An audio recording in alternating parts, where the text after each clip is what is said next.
I think he's struggling with that idea of like, hey, this is the franchise that drafted me, and I want to be loyal, but like I also want to win. So if it's not possible here, then should I do it somewhere else? 3 weeks later. He has made it clear to them in private conversations, as much as he loves Milwaukee, loves the organization, loves the franchise, he is ready to move to a new team potentially at the deadline. Oh my God! Okay, it's happening. Everybody stay calm. What's the Everybody procedure, stay calm. everyone? What's the procedure? Stay calm. Wait. His career arc is the ultimate rags to riches story, going from an unknown prospect to a quality starter, and finally ascending to MVP status. Middleton inside, nice entry pass, and the slam! And fades away from the rim. It's the presence of Giannis. Antetokounmpo off the glass! 50 points. I wish there was a way to know you're in the good old days before you've actually left them. For Bucks fans, that banner hangs forever. Nobody can take that away. It's the crowning achievement of the Greek Freak's legacy that people will still be talking about decades from now.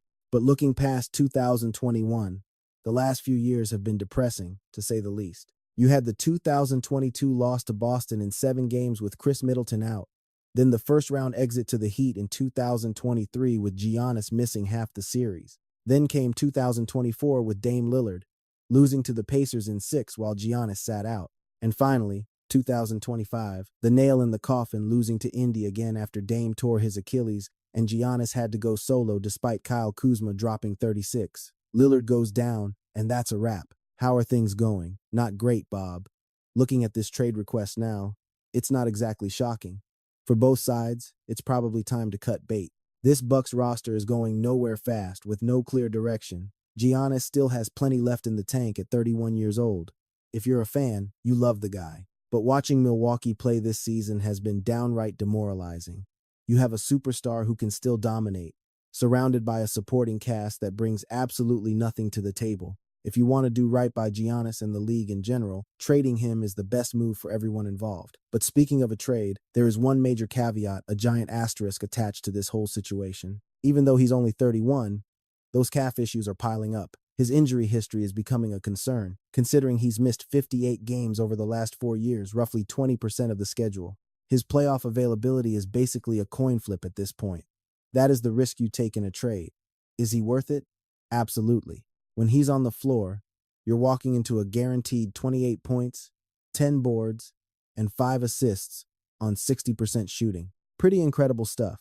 If you're a team chasing Giannis, a few minor injuries and some missed time during the regular season shouldn't scare you in the slightest. So, who's in the running?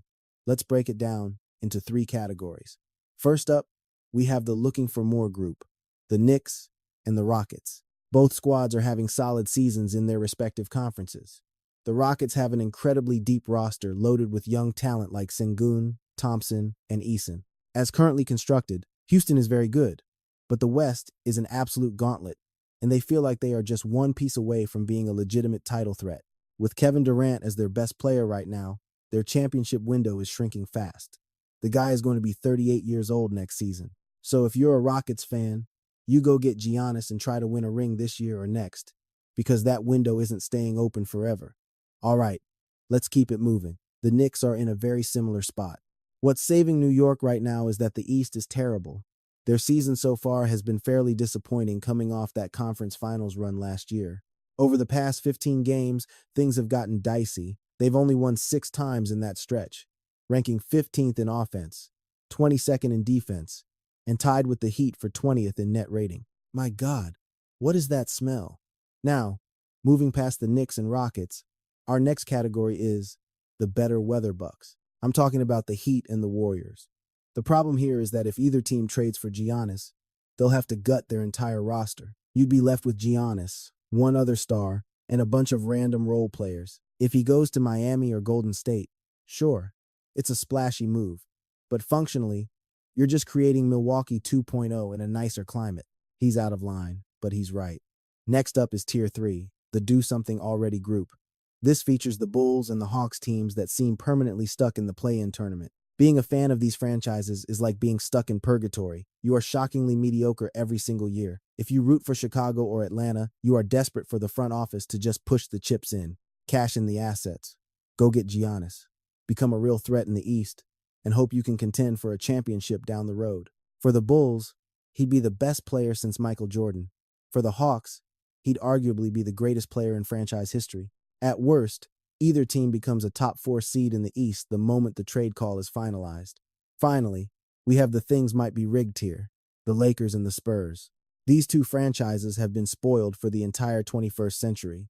If the Lakers land Giannis, I might honestly stop watching basketball. One team cannot keep getting away with landing superstar after superstar like this. On the Spurs side, if they pair him with their young core, the rich just get richer. You're basically looking at Robinson and Duncan 2.0, a duo that would be a title contender from day one. Thanks, Captain Obvious. So, here is the million-dollar question, the elephant in the room. Does he actually get traded in season? If you ask me, yes, he does. I think he lands in either New York or Houston. Both teams become instant title favorites with him, and they share one unique factor. They are desperate. The Knicks are the most desperate of the bunch. The Jalen Brunson era has been solid, and the duo with KAT made the conference finals, which was impressive. But the goal is a ring. Looking at the team right now, they aren't winning at all. The guy who gets them over the hump is Giannis Antetokounmpo. You have to make that move in the next week. If they wait until the summer, who knows what happens? It's the NBA. It's the Wild West. The Knicks' best chance to strike is right now. Plus, the writing is already on the wall. Shams reported months ago that regardless of the verbiage, whether he requested it or hinted at it, Giannis basically said, "I want to be a Knick." That clip exists. And I'll say one last thing to Bucks fans. You had him for a decade, and he delivered on his promise to bring you a championship. No rational Bucks fan can be mad at Giannis for wanting out now. Looking at it objectively, the best move for both parties is to trade him and start fresh. Milwaukee needs to look to the future, and Giannis needs to maximize the back end of his prime to chase ring number 2. As always, thanks for watching. Hope you enjoyed the video, and I'll see you next time.